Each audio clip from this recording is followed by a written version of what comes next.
అందరికీ నమస్కారం. తెలుగు వాయిస్ ఛానల్కి స్వాగతం. ఈనాటి మన కథ స్నేహానికి అర్థం. సంతోష్ మరియు ప్రదీప్ ఇద్దరూ చిన్నతనం నుంచే మంచి స్నేహితులు. సంతోష్ తండ్రి విజయవాడలో చిన్న ఉద్యోగం చేసేవాడు. కానీ ప్రదీప్ తండ్రి విజయవాడలో సాఫ్ట్వేర్ ఇంజనీర్గా ఉద్యోగం చేస్తున్నాడు. ప్రదీప్కు సంతోష్ వాళ్ళ అమ్మ చేసే వంటలు చాలా ఇష్టం. అందులో భేల్పూరి, సమోసా చాట్ ఇలాంటి ఐటమ్స్ ఇష్టంగా తినేవాడు. అందుకే స్కూల్ అయిపోగానే అప్పుడప్పుడు ప్రదీప్ సంతోష్ ఇంటికి వెళ్ళేవాడు. సంతోష్ కూడా ఎప్పుడన్నా ప్రదీప్ బలవంతం పెడితే ప్రదీప్ ఇంటికి వెళ్ళేవాడు. ప్రదీప్ ధనవంతుడని, తను పేదవాడినని సంతోష్ అభిప్రాయం. కానీ ఇద్దరి వైపు తల్లిదండ్రులు ఎప్పుడూ ఇద్దరిలో ఆ వ్యత్యాసం చూపలేదు. ఒకనాడు ప్రదీప్ పుట్టినరోజు సందర్భంగా సంతోష్ భోజనానికి తన ఇంటికి రమ్మని పిలిచాడు. సాయంత్రం పార్టీ ఏర్పాట్లతో బిజీగా ఉంటాను, రాలేను అన్నాడు ప్రదీప్. సరే, ఒక 30 నిమిషాలకు ఇంటికి వచ్చి వెళ్ళు అన్నాడు సంతోష్. సాయంత్రం 4 గంటలకు సంతోష్ ఇంటికి వెళ్ళాడు ప్రదీప్. ప్రదీప్ కోసం ఇష్టమైన భేల్పూరి, సమోసా చాట్ అన్నీ సిద్ధం చేశాడు సంతోష్. ప్రదీప్ వాటిని తింటూ పక్కనే నిలబడి ఉన్న సంతోష్ వాళ్ళ అమ్మను చూస్తూ, సూపర్ టేస్ట్ ఉన్నాయా ఆంటీ, థ్యాంక్ యూ అన్నాడు. థ్యాంక్స్ నాకు కాదు, నీ ఫ్రెండ్కి చెప్పు, ఈరోజు నీ బర్త్డే అని ఉదయం నుండి హడావుడి చేసి తనే స్వయంగా వండాడు సంతోష్ అన్నది సంతోష్ వాళ్ళ అమ్మ. అవునారా సంతోష్ అంటూ స్నేహితుడిని కౌగలించుకున్నాడు ప్రదీప్. నేను పేదవాడిని, ఇంతకంటే ఏమివ్వగలను అన్నాడు సంతోష్. ఊరుకోరా, ఇప్పుడెందుకు ఈ మాటలు? సరే, పార్టీకి టైం అవుతుంది, అందరూ తప్పకుండా రండి అంటూ వెళ్ళిపోయాడు ప్రదీప్. రోజులు గడుస్తూ ఇద్దరూ పెద్దవాళ్ళయ్యారు. ఇద్దరూ ఒకే ఇంజనీరింగ్ కాలేజీలో జాయిన్ అయ్యారు. ఇట్టే 4 సంవత్సరాలు గడిచిపోయాయి. ఇంజనీరింగ్ పూర్తవ్వబోతుంది అనగా ప్రదీప్ నాన్నగారికి ముంబై ట్రాన్స్ఫర్ అయ్యింది. ప్రదీప్ ఇంజనీరింగ్ పూర్తయ్యాక కుటుంబమంతా ముంబై ట్రాన్స్ఫర్ అయిపోయారు. ఇటు ఇంజనీరింగ్ పూర్తయ్యాక సంతోష్ ఎంటెక్ చదవాలన్నాడు. అదే విషయం తండ్రితో చెప్పాడు. తరాల నుండి వచ్చిన ఈ ఇల్లు తప్ప వేరే ఆస్తి లేదు. ఇప్పటిదాకా నిన్ను చదివించడానికి చాలా శ్రమించాను, ఇక నీకు డబ్బు సర్దలేను అన్నాడు సంతోష్ తండ్రి. ఎంటెక్ చదివితే ఖచ్చితంగా మంచి ఉద్యోగం వస్తుంది, ఇక మన కష్టాలన్నీ తీరిపోతాయి, అమ్మను నిన్ను ఎటువంటి కష్టం రాకుండా చూసుకుంటాను అన్న కొడుకు ఇచ్చిన భరోసాతో సంతోష్ చదువు కోసం డబ్బు అప్పు చేశాడు తండ్రి. మొదటి సంవత్సరం ఎలాగోలా గడిచిపోయింది. కానీ 2వ సంవత్సరం కాలేజీ ఫీజు కట్టాల్సి ఉంది. అంతలో సంతోష్ నాన్నగారు అస్వస్థతకు గురయ్యారు. ఇక ఇంటిని నడిపించడానికి సంతోష్ చదువు ఆపేసి చిన్న ప్రైవేటు కంపెనీలో ఉద్యోగంలో జాయిన్ అయ్యాడు. తండ్రి ఆరోగ్యం బాగాలేనందున తండ్రి కోరిక మేరకు సంతోష్కు పెళ్లి చేసుకోవలసి వచ్చింది. భార్య శాంతి. సంతోష్ పెళ్లైన కొద్ది నెలల్లోనే సంతోష్ తండ్రి మరణించాడు. భర్తను కోల్పోయిందని మనోవేదనతో కొద్ది రోజుల్లోనే సంతోష్ తల్లి కూడా మరణించింది. చాలా దుఃఖంలో ఉన్న సంతోష్కు మరొక షాక్ తగిలింది. తను పనిచేస్తున్న ప్రైవేటు కంపెనీ మూసివేశారు. మరోవైపు సంతోష్ చదువుకున్నప్పుడు తండ్రి చేసిన అప్పుని తీర్చమని అప్పుల వాళ్ళు సంతోష్ని రోజూ ఇబ్బంది పెట్టారు. సంతోష్ ఉద్యోగ ప్రయత్నాలు చేశాడు, కానీ ఎక్కడా ఉద్యోగం దొరకలేదు. ఇక ఈ పరిస్థితుల్లో ఇక్కడ ఉండడం ఇష్టం లేక ఇంటిని అమ్మేసి తీర్చగలిగేంత అప్పు తీర్చేసి మిగిలిన కాస్త డబ్బు 5 లక్షలు తీసుకుని హైదరాబాద్ లాంటి నగరంలో అయితే ఉద్యోగం దొరికే అవకాశాలు ఎక్కువ అని భార్యతో కలిసి వచ్చేశాడు. అక్కడే ఒక స్నేహితుడి సహాయంతో ఒక చిన్న ఇల్లు అద్దెకు తీసుకుని ఉంటున్నారు.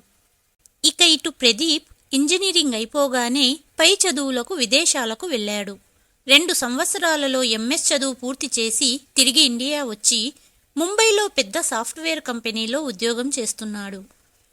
ఉద్యోగం వచ్చాక ప్రదీప్ పెద్దలు కుదిర్చిన సంబంధం చేసుకున్నాడు. ఇలా ప్రదీప్ తన కుటుంబంతో సంతోషంగా ఉన్నాడు. ఎప్పుడైతే ప్రదీప్ పై చదువులకు విదేశాలకు వెళ్ళాడో కొద్ది రోజుల్లోనే సంతోష్ తల్లి తండ్రి మరణించడం జరగడంతో ఆ పరిస్థితుల్లో అప్పటి నుండి ఇద్దరి మధ్య మాటలు తగ్గాయి. ప్రదీప్ ఇండియా తిరిగి వచ్చాక సంతోష్ని కలవాలని విజయవాడలోని సంతోష్ ఇంటికి వెళ్ళాడు. కానీ ఆ ఇంట్లో వేరే వాళ్ళు ఉండటంతో సంతోష్ గురించి తెలిసిన స్నేహితులను అడిగాడు. సంతోష్ తల్లి తండ్రి మరణించాక సంతోష్ ఊరు విడిచి వెళ్ళిపోయాడని, కానీ ఎక్కడికి వెళ్ళాడో తెలియదని వాళ్ళు చెప్పారు. స్నేహితుడి కోసం చాలా వెతికిన ప్రదీప్ తిరుగు ప్రయాణం అయ్యాడు. రోజులు గడుస్తున్నాయి. సంతోష్ హైదరాబాదు వచ్చి 1 నెల రోజులు కావస్తుంది. చాలా ఉద్యోగ ప్రయత్నాలు చేశాడు. చివరకు ఒక ఉద్యోగం దొరికింది. నెల జీతం 30,000. కానీ ఉద్యోగం కోసం ఎదురు 5 లక్షలు చెల్లించాలి అన్నారు కంపెనీ వాళ్ళు. సంతోష్ ఎదురు డబ్బు ఎందుకు చెల్లించాలని కారణం అడగగా, చాలామంది టెంపరరీగా ఉద్యోగం చేసి వెళ్ళిపోతున్నందుకు అప్పటికప్పుడు కొత్త క్యాండిడేట్ని వెతకడం ఇబ్బంది అవుతుందని, అందుకే కొంత మీ డబ్బు చెల్లించి 3 సంవత్సరాలకు అగ్రిమెంట్ రాయాల్సి వస్తుందని, 3 సంవత్సరాల తర్వాత మీ డబ్బు తిరిగి మీకు చెల్లిస్తామని చెప్పారు కంపెనీ వాళ్ళు. 3 రోజుల్లో డబ్బు కట్టి ఉద్యోగంలో జాయిన్ అవుతున్నట్టు అగ్రిమెంట్ మీద సంతకం చేయమన్నారు, లేదా వేరే క్యాండిడేట్ని సెలెక్ట్ చేస్తాము అన్నారు. సరే అంటూ ఇంటికి తిరిగి వచ్చాడు సంతోష్. ఒంటరిగా కూర్చొని ఆలోచిస్తున్న భర్తను కారణం అడిగింది శాంతి. జరిగిన విషయం చెప్పాడు సంతోష్.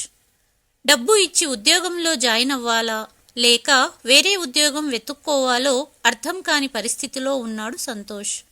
పర్వాలేదు, డబ్బు చెల్లించి ఉద్యోగంలో జాయిన్ అవ్వండి. 1 నెల కోసం మీ స్నేహితుడి వద్ద అప్పు తీసుకుందాము అన్నది భార్య. నేను అదే ఆలోచిస్తున్నాను శాంతి అంటూ మరుసటి రోజు వెళ్ళి డబ్బు చెల్లించి ఉద్యోగంలో జాయిన్ అయ్యాడు సంతోష్. 15 రోజులు గడిచాయి. రోజులాగే సంతోష్ ఉద్యోగానికి వెళ్ళాడు. అక్కడికి వెళ్ళాక ఆఫీస్ ముందు జనాల గుంపును చూశాడు. వాళ్ళందరినీ తోసుకుంటూ వెళ్లేసరికి అక్కడ చూసిన దృశ్యంతో సంతోష్కు నెత్తిమీద ఆకాశం పడ్డట్లయింది. ఆఫీసుకు తాళం వేసి ఉంది. ఆ కంపెనీ వాళ్ళు ఉద్యోగులందరి నుండి డబ్బు తీసుకుని మోసం చేసి ఆఫీసుకు తాళం వేసుకుని వెళ్ళిపోయారని తెలిసింది. ముభావంగా ఇంటికి వచ్చిన భర్తను చూసి, ఇదేంటండి ఇంత త్వరగా వచ్చారు అడిగింది శాంతి. మౌనంగా ఉన్న భర్తను చూసి ఇంకొకసారి గట్టిగా అడిగింది. మీరు ఏమీ చెప్పకుండా ఇలా మౌనంగా ఉంటే నాకు భయం వేస్తుందండి అన్నది. మోసం జరిగింది శాంతి. ఉదయం నేను వెళ్లేలోపు ఆఫీసుకు తాళం వేసి ఉంది. విచారించగా తెలిసిన విషయం ఏంటంటే ఆ ఆఫీసు వాళ్ళు ఉద్యోగస్తులందరి వద్ద డబ్బు తీసుకుని పారిపోయారట. అందరం కలిసి పోలీస్ స్టేషన్ వెళ్లి కంప్లైంట్ చేశాము అన్నాడు సంతోష్. అంటే 5 లక్షలు మోసపోయామా అంటూ కన్నీరు కారుస్తుంది శాంతి. ఇద్దరికీ ఏం చేయాలో అర్థం కావడం లేదు. ఇద్దరి మదిలో ఒకటే ప్రశ్న.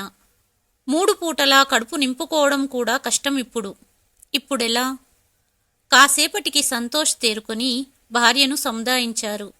ఈ నెలకు స్నేహితుడి వద్ద అప్పు తీసుకుంటాను అన్నాడు. 1 నెల స్నేహితుడి వద్ద అప్పు తీసుకున్నాడు. కానీ ఎన్ని రోజులు ఇలా? స్నేహితుడి సహాయంతో ఎన్ని రోజులు బ్రతకగలము అని ఏదన్నా వ్యాపారం చేద్దామనుకున్నాడు. కానీ పెట్టుబడికి డబ్బు లేదు. ఇప్పుడెలా అని తల్లి నుండి నేర్చుకున్న చాట్ ఐటమ్స్ వండే బిజినెస్ మొదలుపెట్టాడు. పెట్టుబడి కోసం స్నేహితుడి వద్ద అప్పు తీసుకున్న కొంత డబ్బు ఉపయోగించాడు. అప్పటి నుండి రోజూ సాయంత్రాలు రద్దీ ఎక్కువగా ఉండే ప్రదేశాలలో లేదా ఫుట్పాతులపై బండి మీద భేల్పూరి, సమోసా చాట్, దహీపూరి అమ్మేవాడు సంతోష్. సంతోష్కి భార్య కూడా సహాయం చేసేది. రోజులు గడుస్తున్నాయి. ఒకనాడు సంతోష్ రాత్రి ఇంటికి వచ్చాక భార్యాభర్త ఇద్దరూ కలిసి భోజనం చేస్తున్నారు. ఇంజనీరింగ్ చదివి పెద్ద ఉద్యోగం చెయ్యాలనుకున్నాను. అమ్మా నాన్నను ఎటువంటి కష్టం లేకుండా చూసుకోవాలనుకున్నాను.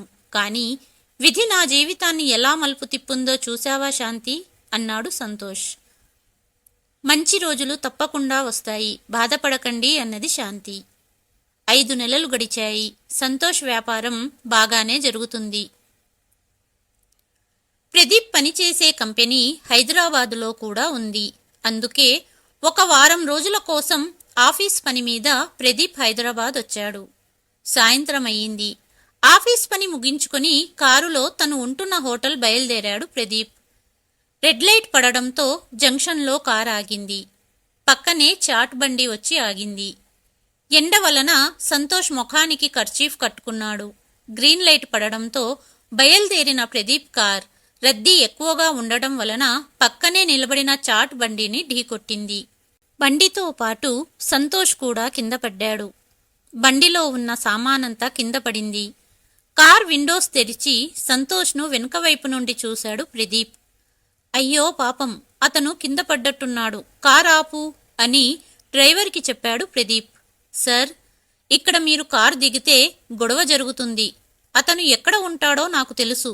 రేపు నేను తీసుకెళ్తాను అన్నాడు డ్రైవర్. సరే అంటూ హోటల్ రూమ్కి వెళ్ళిపోయాడు ప్రదీప్. కింద పడిన అతను బాగా కావలసిన మనిషిలాగా అనిపిస్తున్నాడు. రేపు ఖచ్చితంగా కలవాలి అని ఆలోచించాడు. మరుసటి రోజు ఆఫీస్ పని ముగిశాక అదే దారిలో వస్తూ, సార్, నిన్న కింద పడిన బండి అతను ఇక్కడే ఫుట్పాత్ మీద ఉంటాడు, వెళ్దామా అడిగాడు డ్రైవర్. సరే అన్నాడు ప్రదీప్. కాసేపట్లో ఫుట్పాత్ వద్దకు చేరిన ప్రదీప్ కారు నుండి దిగి అక్కడ ప్రాణ స్నేహితుడిని ఆ పరిస్థితుల్లో చూస్తూనే అప్రయత్నంగా కన్నీళ్లు కారుతున్నాయి అతనికి. నోటి వెంట మాట రావడం లేదు. తన పనిలో బిజీగా ఉన్న సంతోష్ ప్రదీప్ని గమనించలేదు. కొద్ది సెకండ్ల తర్వాత సంతోష్ అన్న పిలుపుతో ప్రదీప్ వైపు చూశాడు సంతోష్. ఇన్ని సంవత్సరాల తర్వాత స్నేహితుడిని చూసిన ఆనందంలో కళ్ళ నుండి ఆనంద భాష్పాలు కారుతున్నాయి సంతోష్కి. ఇద్దరూ ఒకరినొకరు హత్తుకున్నారు. ఇద్దరి కళ్ళల్లో నీళ్లు. సంతోష్ పరిస్థితికి కారణం అడిగాడు ప్రదీప్. ఇద్దరూ కలిసి ఇంజనీరింగ్ చదువుకున్నాం. పై చదువులకు నువ్వు విదేశాలకు వెళ్ళావు అని తర్వాత జరిగినదంతా వివరించాడు సంతోష్. బండికి తాళం వెయ్యమని చెప్పి వెంటనే ప్రదీప్ సంతోష్ చెయ్యి పట్టుకొని కారులో కూర్చోపెట్టి సంతోష్ని ఇంటికి తీసుకెళ్లాడు. అక్కడి పరిస్థితి చూసి ప్రదీప్ తన హోటల్ రూమ్కి వెళ్ళాడు. ఆ రోజు రాత్రి ప్రదీప్కు నిద్ర పట్టలేదు. ప్రాణ స్నేహితుడి కోసం ఈ మాత్రం చెయ్యలేనా అంటూ ఉదయం ఆఫీసు వెళ్ళి తను రాజీనామా చేస్తానని, తన స్థానాన్ని తన స్నేహితుడికి ఇవ్వమని అక్కడి అధికారులతో మాట్లాడి ఒప్పించాడు. వెంటనే సంతోష్ని తను పనిచేస్తున్న కంపెనీకి రమ్మని ఫోన్ చేశాడు. సంతోష్ వస్తూనే తన రాజీనామా చేసిన విషయం చెప్పకుండా సంతోష్ రెజ్యూమ్కు సరిపడా ఉద్యోగం ఉందని చెప్పి సంతోష్ని ఉద్యోగంలో జాయిన్ అవ్వమన్నాడు. సంతోష్ చాలా ఆనందించాడు. స్నేహితుడి కళ్ళల్లో ఆనందం చూశాడు ప్రదీప్. ప్రదీప్ తిరిగి ముంబై వెళ్ళిపోయాడు. తల్లి తండ్రితో అసలు విషయం చెప్పాడు ప్రదీప్. వేరే ఉద్యోగం కోసం వెతికాడు. 6 నెలలకు ముంబైలో ఒక కంపెనీలో ఉద్యోగం దొరికింది. 2 సంవత్సరాలు గడిచిపోయాయి. ఎంప్లాయీ ఆఫ్ ద ఇయర్ అవార్డుకు తమ తమ కంపెనీల నుండి సంతోష్ మరియు ప్రదీప్ ఇద్దరూ ఎన్నికయ్యారు. హైదరాబాద్లో సాయంత్రం అవార్డు ఫంక్షన్కు ఇద్దరూ హాజరయ్యారు. తనతో పాటు ప్రదీప్ కూడా ఎన్నికయ్యాడని తెలిసిన సంతోష్ అవార్డును ప్రదీప్కే ఇవ్వమని, నేను మీతో మాట్లాడిన విషయం అతనికి తెలియనివ్వకండి అంటూ అక్కడి అధికారులను రిక్వెస్ట్ చేశాడు. కానీ కొద్ది నిమిషాల క్రితమే ప్రదీప్ కూడా ఇదే విషయం అధికారులతో చర్చించి సంతోష్కే అవార్డు ఇవ్వవలసిందిగా కోరాడు. ఇద్దరూ చెప్పినది విని అధికారులు ఆశ్చర్యపోయారు. ఎందుకంటే అవార్డుతో పాటు ప్రమోషన్, అలాగే శాలరీ కూడా 2 పెరుగుతుంది. అది తెలిసి కూడా ఇద్దరూ ఇలా మాట్లాడడంతో అధికారులు ఆశ్చర్యపోయారు. ఫంక్షన్ స్టార్ట్ అయ్యింది. Employee of the year goes to both Santosh and Pradeep అని అనౌన్స్ చేయడంతో హాల్లోని అందరూ ఆశ్చర్యపోయారు. ఒక్కరికే అవార్డు అందాలి కదా, ఇద్దరికీ ఎలా అని అందరూ ఆశ్చర్యంగా చూస్తున్నారు. అంతలో స్టేజీ మీదున్న అధికారి లేచి నిలబడి ఇద్దరు స్నేహితులు అధికారుల వద్దకు వచ్చి అవార్డు తమ స్నేహితుడికి ఇవ్వమని రిక్వెస్ట్ చేయడం, ఆ తర్వాత అందరూ చర్చించి తీసుకున్న నిర్ణయాన్ని వివరించాడు. స్నేహం అంటే అర్థం చెప్పారు ఇద్దరు. అందుకే ఇద్దరికీ అవార్డు ఇచ్చాము అని అధికారి అనడంతో హాల్ మొత్తం చప్పట్లతో మారుమోగింది. తెలుగు వాయిస్ ప్రేక్షకులకు చిన్న విన్నపం. మీరు ఏ ఊరి నుండి నా కథలను ఆదరిస్తున్నారో మీ పేరుతో పాటు మీ ఊరి పేరు కూడా రాయండి.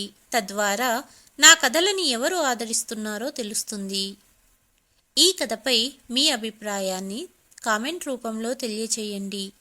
ఈ కథ కనుక మీకు నచ్చితే please like, share and subscribe to Telugu voice. మరుసటి కథతో మళ్ళీ మీ ముందుకు వస్తాను. అంతవరకు సెలవు.